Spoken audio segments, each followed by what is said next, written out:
क्या आप जानते हैं कि इतिहास में एक ऐसा ट्राइब था जिसके नाम को जानबूझकर भुला दिया गया, जो कभी हमारे देश में आया, पर आज हम उनके बारे में कुछ भी नहीं जानते। तो क्या आप तैयार हैं उस सीक्रेट स्टोरी को जानने के लिए जो स्कूल की किताबों में कभी नहीं पढ़ाई गई? Welcome to my channel. मैं हूं ऋतु प्रिया और आप देख रहे हैं वर्ल्ड फैक्ट्स। यहाँ हम लाते हैं आपके लिए दुनिया की वो कहानियाँ जिन्हें या तो छुपा दिया गया या फिर वक्त के साथ भुला दिया गया। तो चलिए अब चलते हैं उस कहानी की ओर।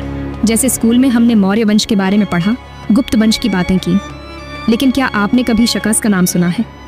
ज्यादा चांसेस हैं कि नहीं सुना होगा, और अगर कहीं नाम सुना भी है तो शायद यूं ही निकल गया होगा, जैसे कोई बैकग्राउंड कैरेक्टर जिसकी स्टोरी कभी प्रॉपर्ली एक्सप्लेन ही नहीं की गई।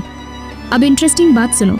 कुछ हिस्टोरियंस कहते हैं कि ये लोग घुसपैठिए थे, इन्वेडर्स थे, बाहर से आए और भारत की शांति भंग कर दी। लेकिन कुछ दूसरे लोग कहते हैं कि ये भारत के रक्षक बने। इन्होंने ना सिर्फ यहाँ की संस्कृति को अपनाया बल्कि कई जगहों पर खुद को हिंदुस्तान का हिस्सा बना लिया। कंफ्यूज हो गए ना? असल में आज से करीब 2000 साल पहले सेंट्रल एशिया के घने पहाड़ों और रेगिस्तानों के बीच से एक मिस्टीरियस ट्राइब निकली। एक ऐसा कबीला जो समय के साथ साथ बारबेरियंस कहे जाने लगा, लेकिन जिनकी हकीकत इससे कहीं ज्यादा कॉम्प्लेक्स थी।